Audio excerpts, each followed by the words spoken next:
Hi, my name is Roger Leip. I'm the Character Coach Director for Nations of Coaches. We are a ministry in college basketball in the United States. The purpose of this orientation is to help you have a thumbnail sketch of what it is to serve as a character coach. How would you relate to coaches and players and the rest of the program in serving in ministry? I'd love to have you think about these things as we go along and see how we may be able to work together. Ask anybody, you think about why do we do this? Ask anybody to name the most influential person in their life. Chances are they're going to say it's a coach, especially anybody who grew up in sport.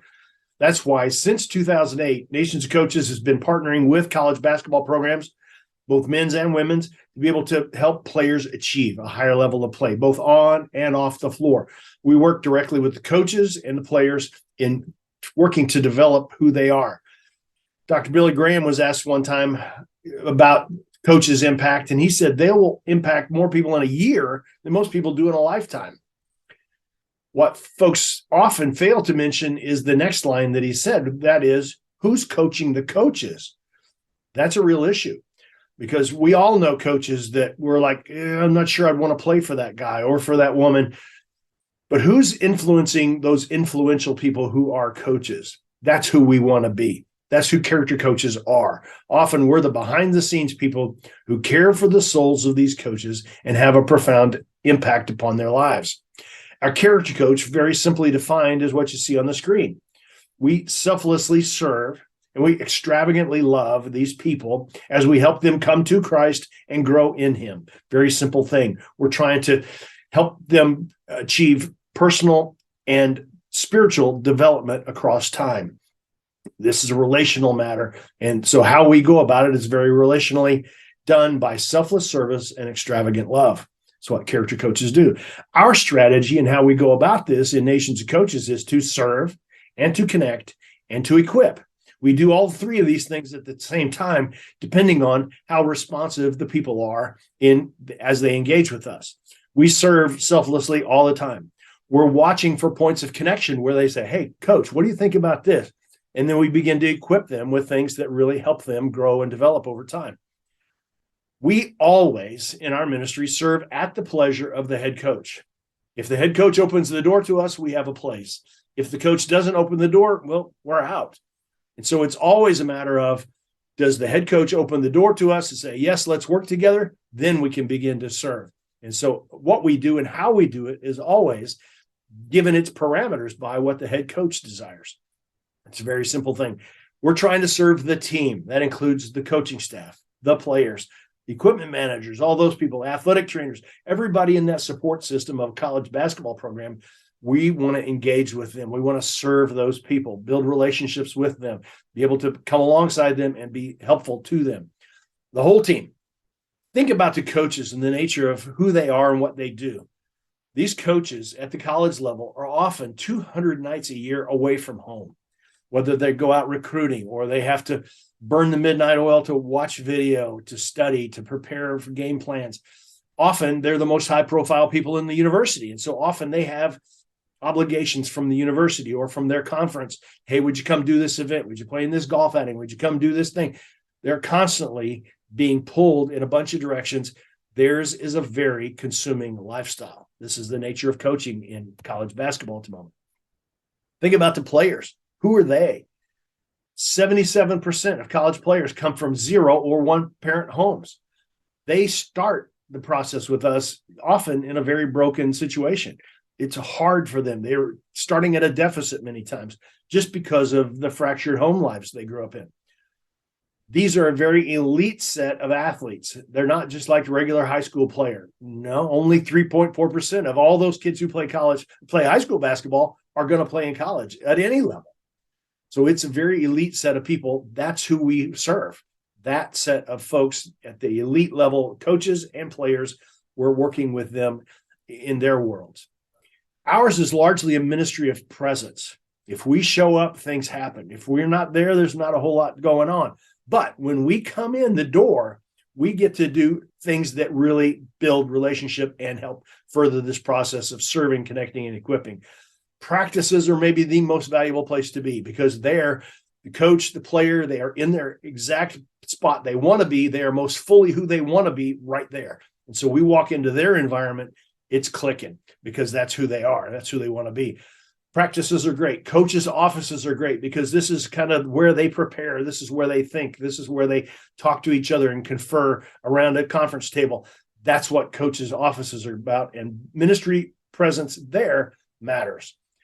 Think about moments of crisis. Life happens to these people the same as it does anybody else. Relatives die. People are in crashes. All kinds of crisis happens. And in these cases, often the crisis is player injures his knee and is out for the rest of the year, or it's a coach gets fired, or some other situation happens, and there's at least a momentary crisis to be dealt with. That's where we step in and are incredibly valuable to them many times, is in moments of crisis. Character moments are one of the things that we do. We call this, you might call it a chapel talk in other settings. In our case, we talk about character moments because in many cases, we're at a state school and they're not going to allow us to do things that are intensely spiritual. Rather, by working with the coaching staff, we can develop a set of values they really want to build into the program. Then we can either shape a talk or a discussion to talk about those values with the team to help those things be embraced by the players. Many times also, the coach, once he trusts us more, she trusts us more, will say, you know what, let's inject faith into the matter, and we'll make it a voluntary thing, and they can come if they want to. Great. And now we may talk the same set of values, but now in a faith-based talk or discussion, I just have the scripture inform the same values. We have the Bible speak to them about where they are in their life in basketball. Character moments are an integral part of what we do. And as coaches give us room to do them, they really communicate effectively. As we've been serving, we're always watching for moments to connect. And we know we've really connected when the coach sees us and says, hey, what do you think about this? Or a player says, hey, would you pray for me about this? Or they express trust of you in some manner. Now it's on. We can connect in a specific way with that person because he or she has expressed interest. They say, hey, my pastor said this. What do you think about that? Any kind of question, any kind of even rejection kind of thing.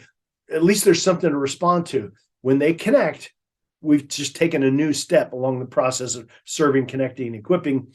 Now we've connected. There's something of real interest there for us to respond faithfully toward.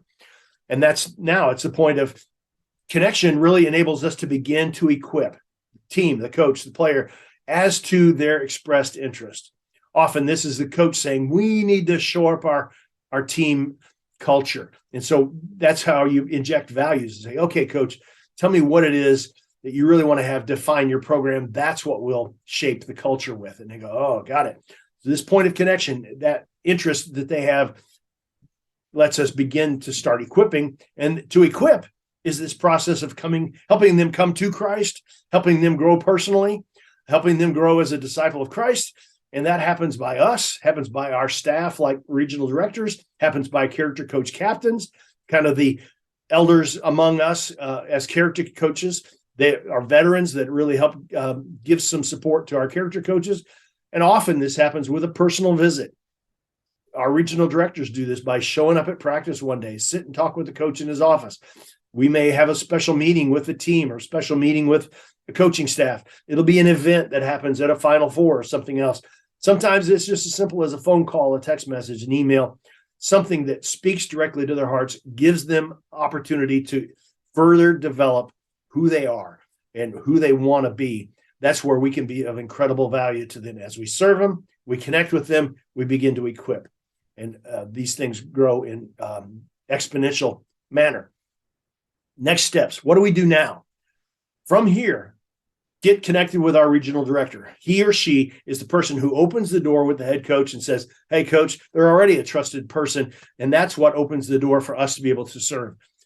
As part of that process, we have an application and approval process, both by nations of coaches. We do the background checks and such to make sure who you are. Secondly, we also do that with the head coach. And the head coach is ultimately the one who either lets you in or doesn't. And so we get an approval from the head coach. Then we offer training online that could be consumed by you and processed through. And then lastly, in that process, we would have you come to a training event that we generally do in the fall. in person, where instead of just more information dump, it is about giving you case studies where you and others of your colleagues can work through, how would I handle this situation? In my setting, this would look like this. In your setting, it might look like that.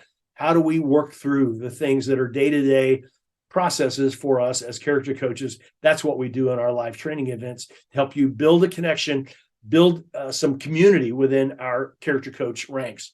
And then lastly, jump in and serve. This is where we want to continue to serve you, not only through the training and vetting process, but even more so after the fact, encouraging you, developing things over time to where you feel more and more equipped and you're more and more able to serve with excellence and efficiently and with everything that you really want to bring to the coaches and the staff there at your university with the players. This is me. I am at your service. I would love to receive your phone calls, emails, tweet at me, whatever. Let's keep talking and walk through this process of getting you attached to a team, to a coaching staff, and then watch this ministry grow and develop over time. Because year after year after year, having done this close to 30 years, I see year after year how things grow and develop, because when you serve faithfully, coaches trust you more and the door is more wide open and they say, hey, could we do this?